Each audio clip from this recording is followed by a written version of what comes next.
afternoon or morning, depending on your time zone, team.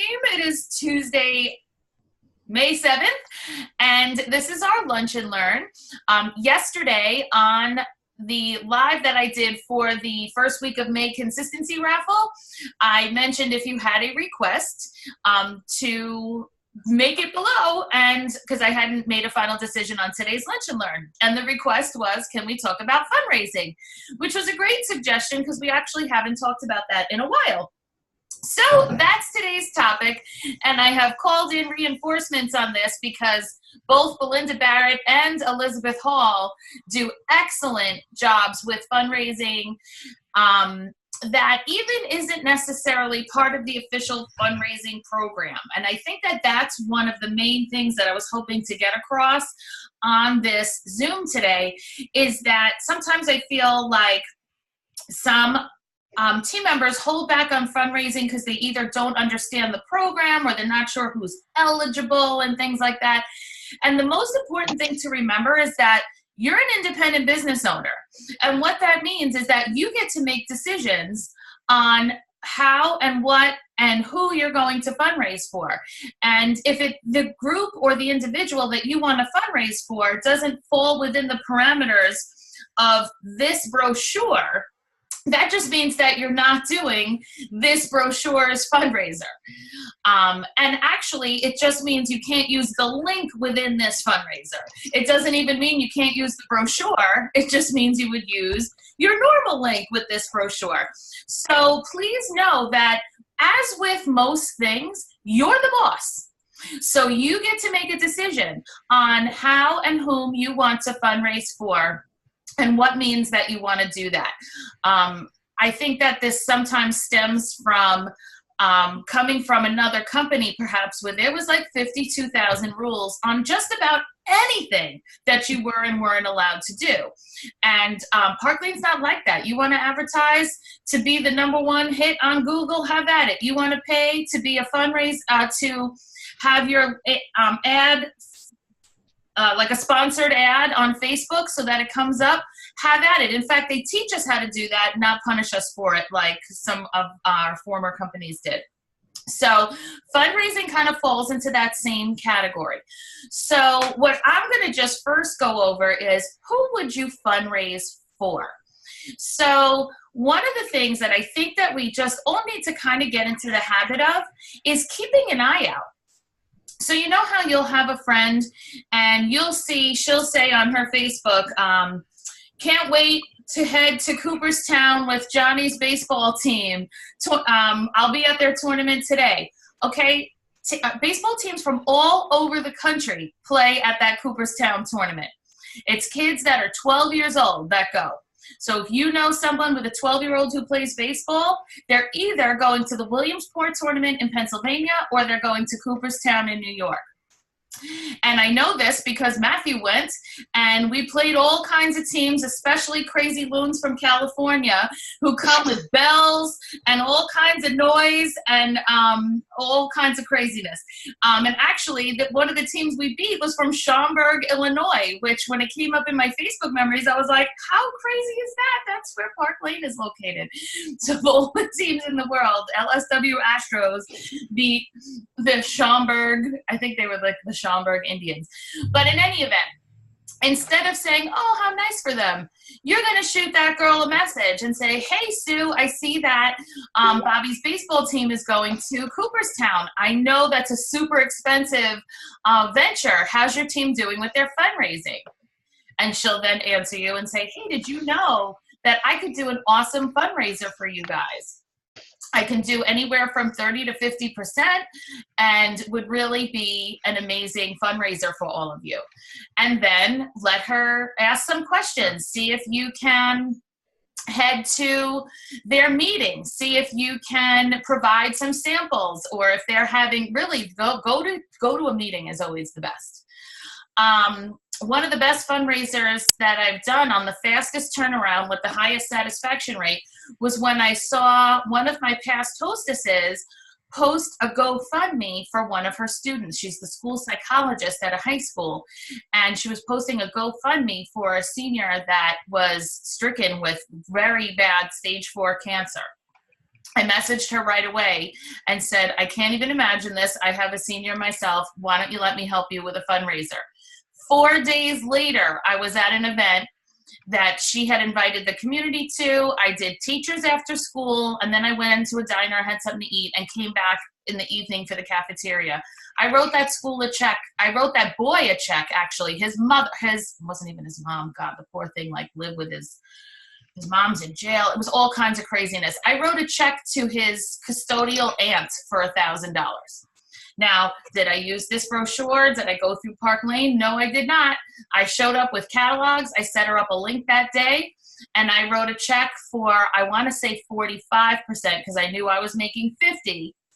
So I wrote a check for 45%, because every once in a while, it's like, listen, I'm using a few flyers and catalogs. This is a 17-year-old kid with cancer. Do I need to make money on this? I do not.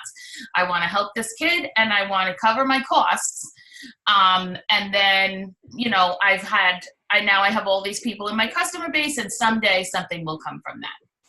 So anyway, and if it doesn't, at least I know I did a good deed. I knew that I had a past hostess whose daughter did competitive gymnastics. I asked, hey, you want me to help you out with a fundraiser for that? I did a show that was pretty much exactly the same as any other show she had with me. Actually, it's Melissa Mangual, who now is on the team, but this was like 3 years ago. And she had the same like 9 or 10 girls she usually has, because those gymnastics moms were their social group. They shopped the sale. I wrote them a check, I want to say for 40%, and I got bookings. And I usually do a promotion that if they book, they get another $50 or whatever to their cause when that show is held as well. So the way that I look at those types of fundraisers is that I'm working for less that day, but I am getting bookings from which I will make my normal commission. So I'm just working for less that day. I'm not giving up. I'm not working for free.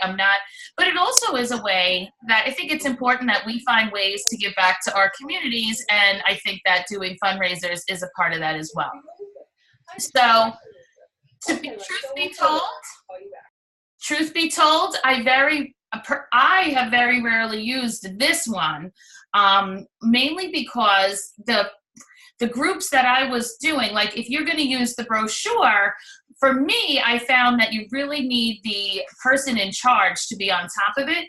Now, just to give you all that have never fundraised before the lowdown, if you're going to do the brochure type fundraiser, you set up the link in the special fundraising area on Park Lane after you get the approval, which is easy to get. If they're a 501(c)(3), it's a quick form you fill out. You need their, tax ID, blah, blah, blah. You send it over to Park Lane. Within a day, Bell gets back to you that it's been approved. You set up the link.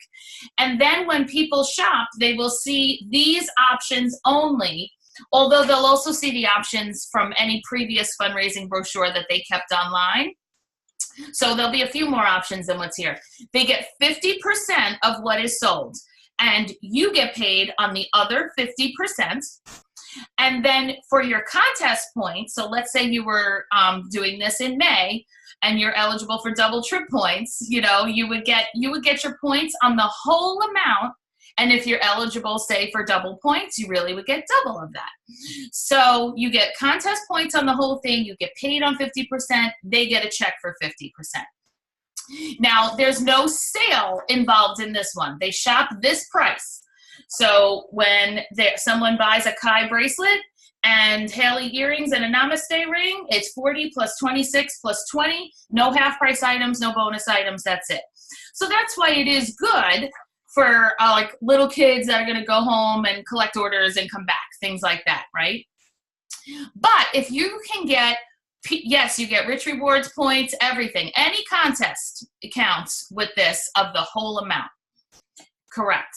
So when you are doing this, that's the onus is really generally on them to do the selling, to, like I tried doing this with a dance studio one time. I set them up with a display. And I really didn't get great feedback. I tried many times to convince the owner to let me go and hang out there for a day while all the moms were dropping off. She just told me 100 reasons why that wouldn't work. And then what really ended up not working was the fundraiser. But whatever, they got more than they had. It was a little bit of a hassle for me, but definitely a learning experience overall. So for me, I have found that doing these more unofficial, like, hey, would love to help you out with that, and do a Facebook Live or a in-person event has definitely yielded the highest amount of money for the organizations. So Elizabeth, I'm going to have Elizabeth talk next because she has done successfully both types of fundraisers. So I want to give her a minute to share with us because I feel like she's on it, fundraising. I have done both. When I first started doing fundraisers, though, I started doing just a brochure because I didn't realize that we had the capability of doing the regular one that Michelle talked about, where we give a portion of our commission. So what I do is, if it's an organization, I stick to the brochure because a lot of times the kids or the family members are taking the brochure, and it just makes it so much easier. They don't have to remember the sale. But when I send in the application, I actually change the bottom of my application and I put my information. So usually it says it goes right to Park Lane, and then Park Lane will send me an email saying it's been approved. But guess what? I can't send up the link because I didn't get a copy of the application. That I have to bug Bell to give me the application. So I have them send it to me, and then I send it in to Bell. And then that way I have all the information. I have all the tax paperwork to make sure all of their taxes are waived and so forth and so on. But basically, just kind of what Michelle said, how I find my fundraisers is a lot of them are found on Facebook.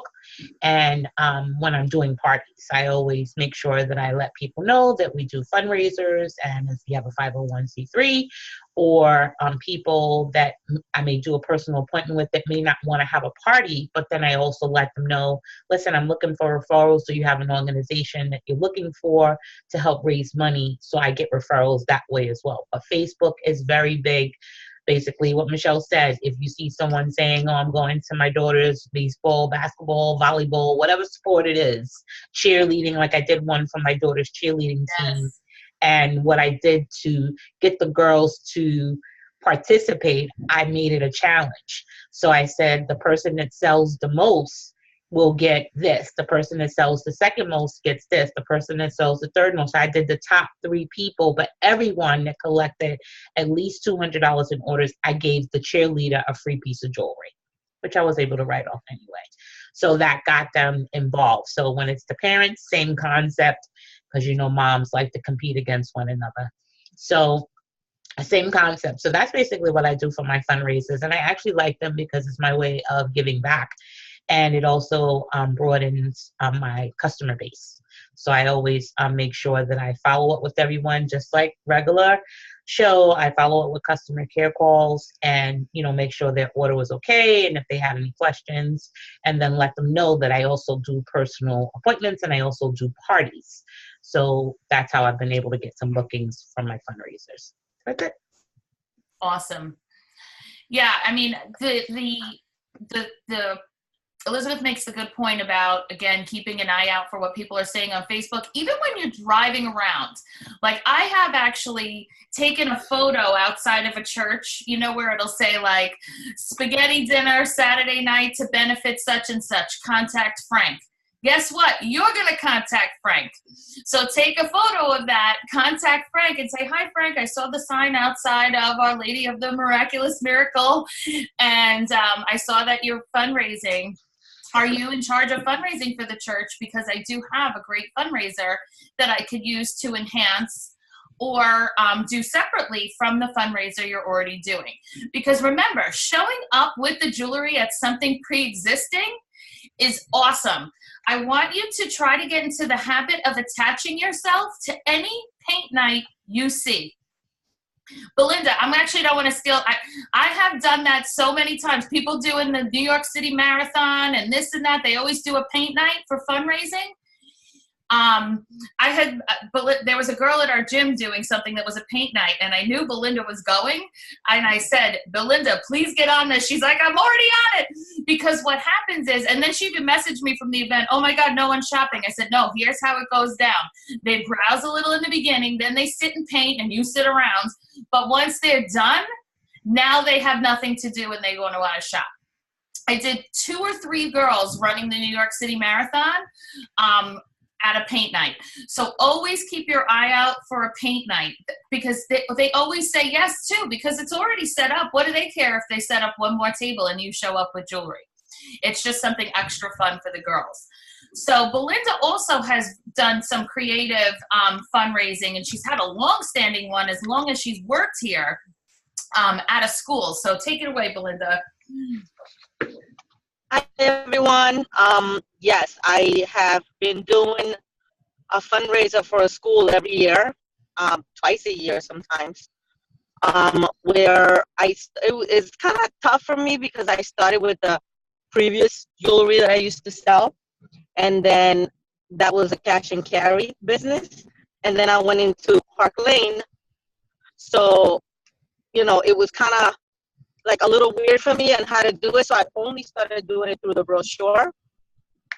So what I had them do was email the link to all the teachers, because the administrator was doing the fundraiser. So she emailed the link to all the teachers, and then they had me set up one day where I brought the pieces that were only in the catalog, in the brochure. So that kind of turned out really good because they were able. Oh no, she froze. So sorry. So it was easy. Can you guys hear me? Yes. We can hear you. Oh, okay. It looks like everything stopped. Okay. Now we so can it was easier. Oh, okay. So it was easier for me to do it that way. So then they will come to try on the pieces and then they purchase.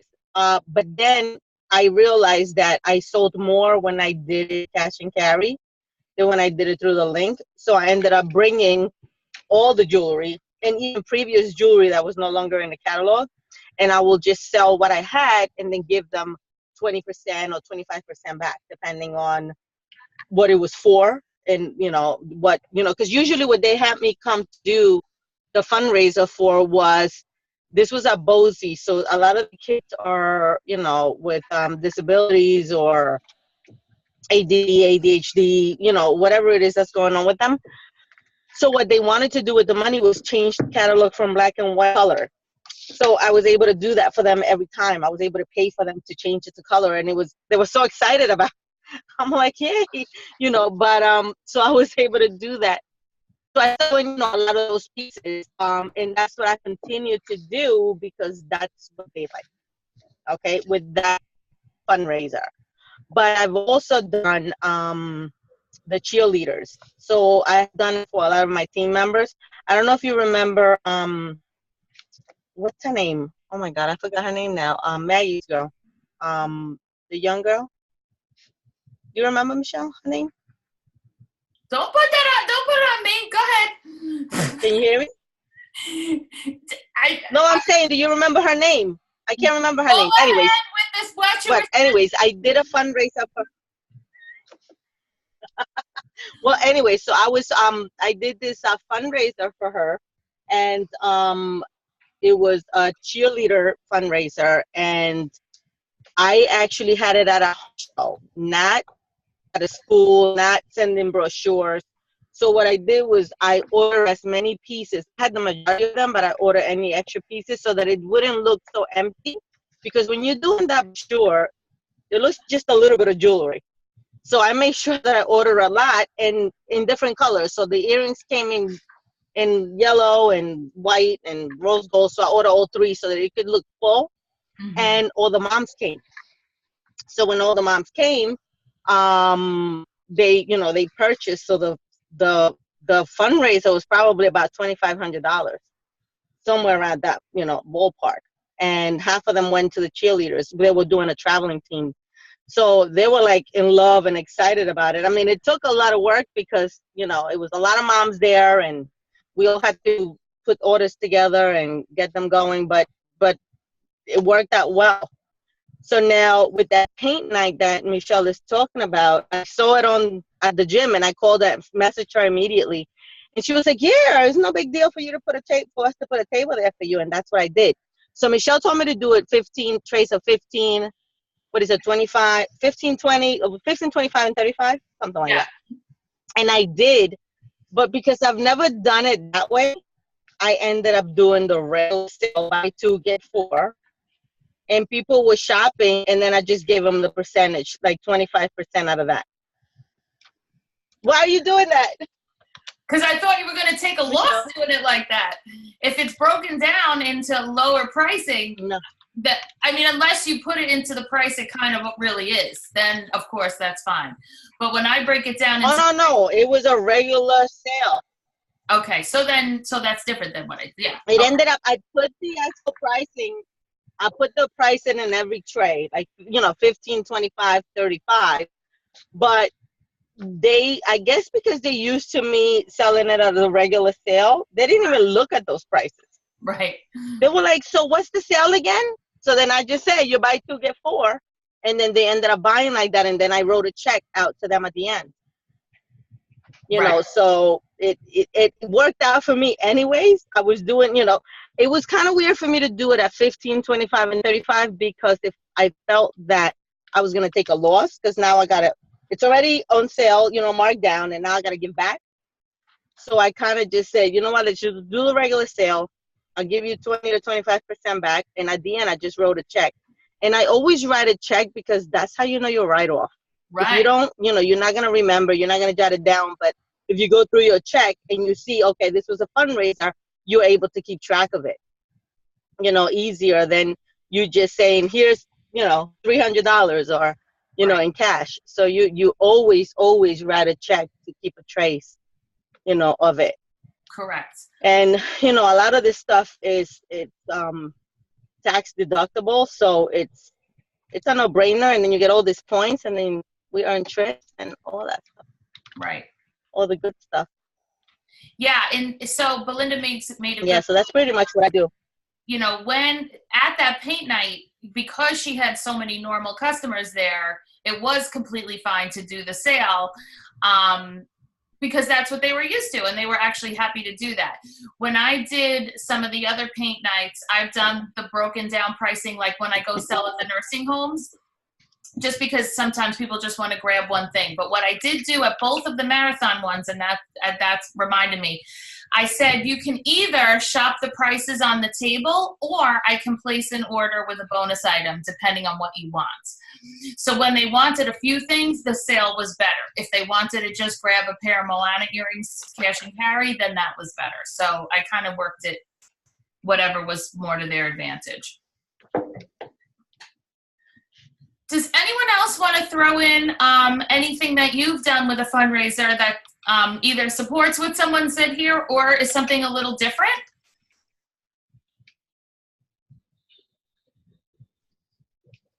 Or does anyone have a question for anyone who spoke just now?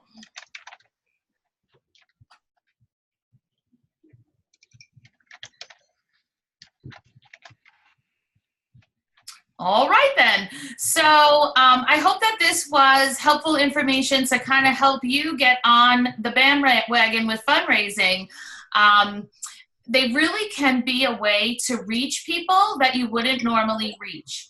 Another one final tip that I would give with regards to fundraising is that sometimes when you are with high-end clientele, okay? So what I mean by this is when you do a show in a rich neighborhood, sometimes the whole you get free jewelry is not only not that appealing, but actually can work against you or is embarrassing to them. So that's where you really talk about fundraising, because when you get with these high-end women, they generally, sometimes, very often they do not work. And the way they fill their days is with philanthropy. So they will host a luncheon in their home that will be what you consider to be a completely normal show. But they would rather you write a check to whatever they normally raise money for. So you'll get a completely normal show out of it, but you'll write a check instead of taking hostess benefits. Now, what I will say, I cannot believe I forgot to say this part.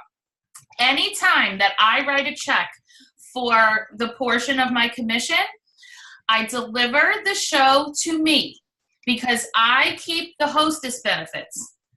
If I'm going to give up all of my commission, I need to get some jewelry out of the deal. So, and I use that jewelry sometimes to do a contest as well, like Elizabeth mentioned, first prize, first, highest seller over 200 gets an impressions bracelet, second gets this. So I'm going to use the hostess benefits in order to accumulate some of that jewelry. Sometimes I just put it in my own collection. I can do what I want, right? So I generally will let the host take the thank you award. That way she will place an order or whatever, or you can make her the past hostess. There's some finagling you can do in there. But then I will then deliver the rest of the order to the hostess to then distribute if they haven't already chosen direct shipping. So very often we do direct shipping and there's not even a lot to deliver. Something I did for this, I was working with this place they just started. It was a nonprofit for animal rescue.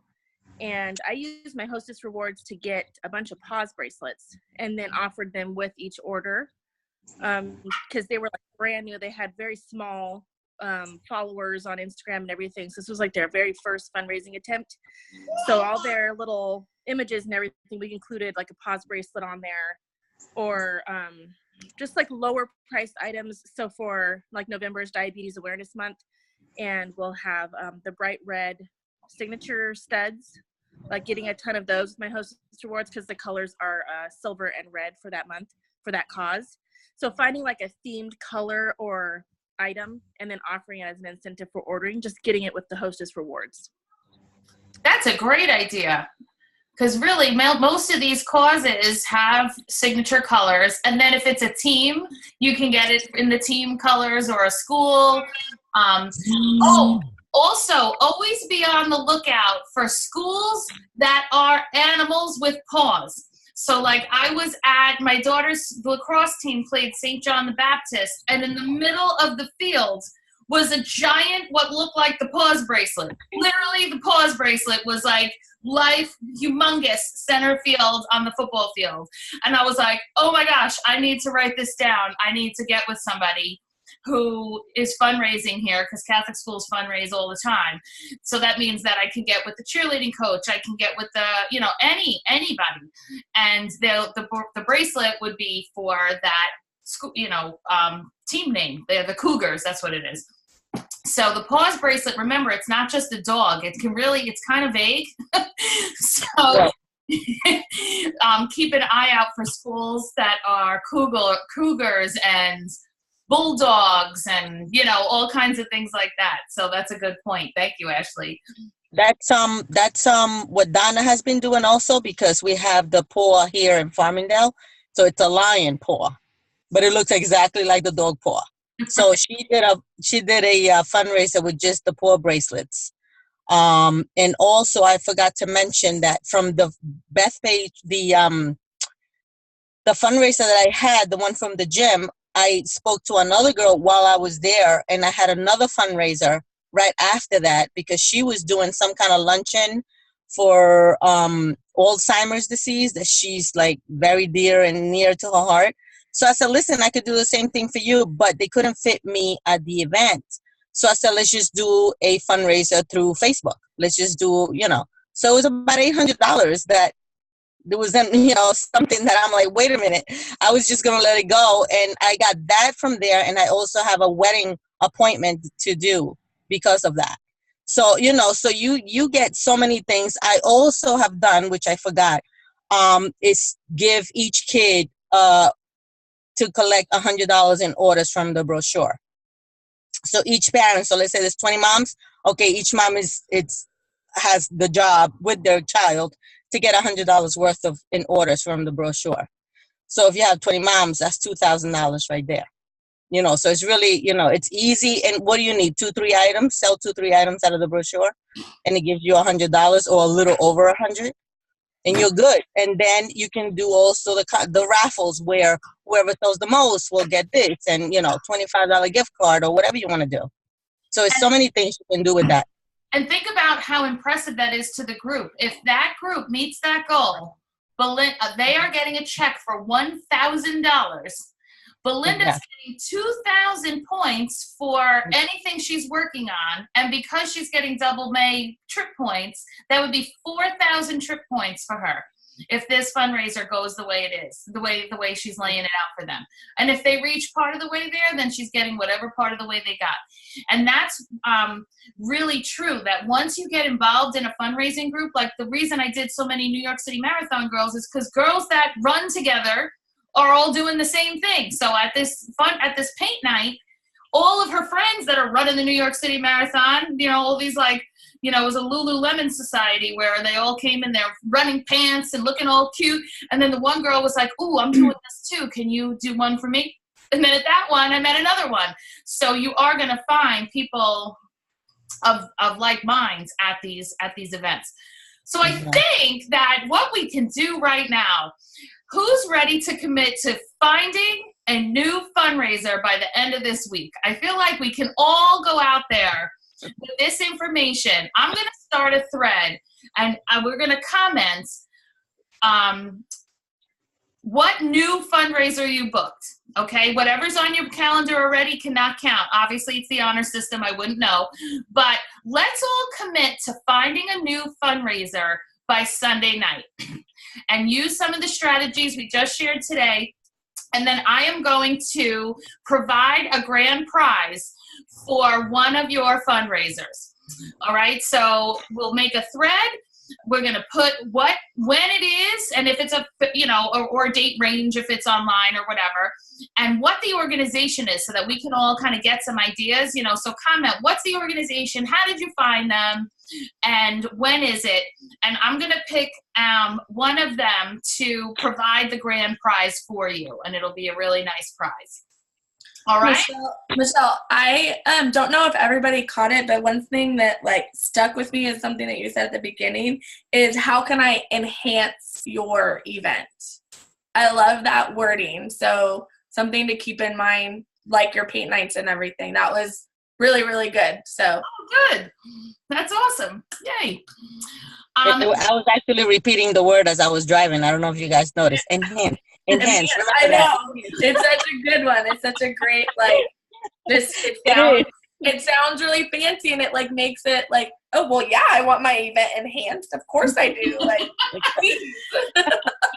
And just the, jewelry can be added to anything. We really are enhancing it. All we need, it's not like we sell this big bulky thing. We need one table, and it looks so pretty. And what room doesn't look better with a whole section of blingy stuff? That people can or can't. They don't have to come over and shop.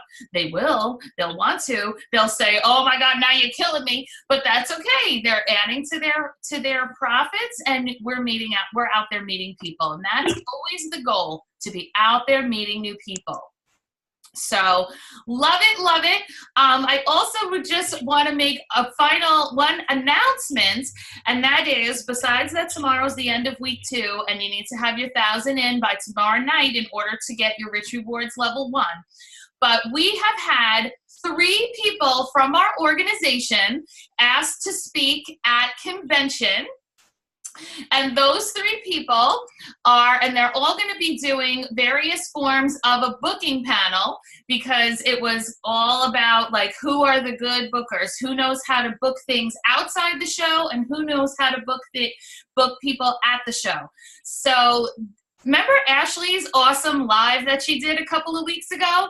That caught the attention of Nancy Summers, and I was able to say, "Hey, what do you think about Ashley?" So Ashley Davenport, for the first time, is going to speak at convention. Super exciting. Also on the booking panels is going to be our very own Belinda Barrett. So congratulations to Belinda. Belinda has done a testimonial on stage, but has never been part of a training segment. So now she's going to help teach the company. Belinda's actually going to do both booking panels because she's so good with creative bookings, which is I have her slated to do the personal appointments. And because if I don't think anyone in the company does a personal appointment like Belinda. Oh, I got a $250 order and she booked June 1st. This is how she ends every personal appointment. So that's definitely a highlight. And then also on the panel with how to book shows at your shows. And then also on that same booking shows at the shows panel is going to be Phyllis Cumberlander. So super excited for Phyllis as well. So I'm glad that I have cool people to work with. I'm actually the moderator of those panels. And it's going to be just so in case you're like, oh my God, I hate panels. I hate panels. And that's not what it's going to be. So it's not going to be like, okay, so Belinda, how do you book shows at shows? Because that's the part of convention I typically want to slip my wrist.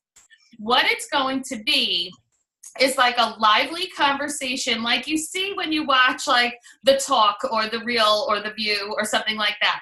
I see it as a lively conversation of people talking about how they get bookings and 2,000 people are sitting there eavesdropping. That's how this panel is going to operate. These panels, because it's two really, are going to operate. So that's the scoop. I'm super excited. I don't know if there's still more to come, but because that's the section that I'm in charge of, that's what I know. And I'm so thrilled to have such great representation from our team on this and to have new speakers. So congratulations. And yeah, so we have work to do. So we're all having a big Zoom. Of course, there's other people on the panel as well from other teams, and we'll let them talk a little bit. So. So bad. So anyway, I wanted to make sure that was on the recording for people watching later. So anyway, have a great rest of the day. I'm excited for us to all go book a fundraiser, including myself. I don't have one on the books right now, and I'm going to go find one same as all of you guys. So let's do it. Have a great rest of your day. Thank you. Bye, everyone. Bye.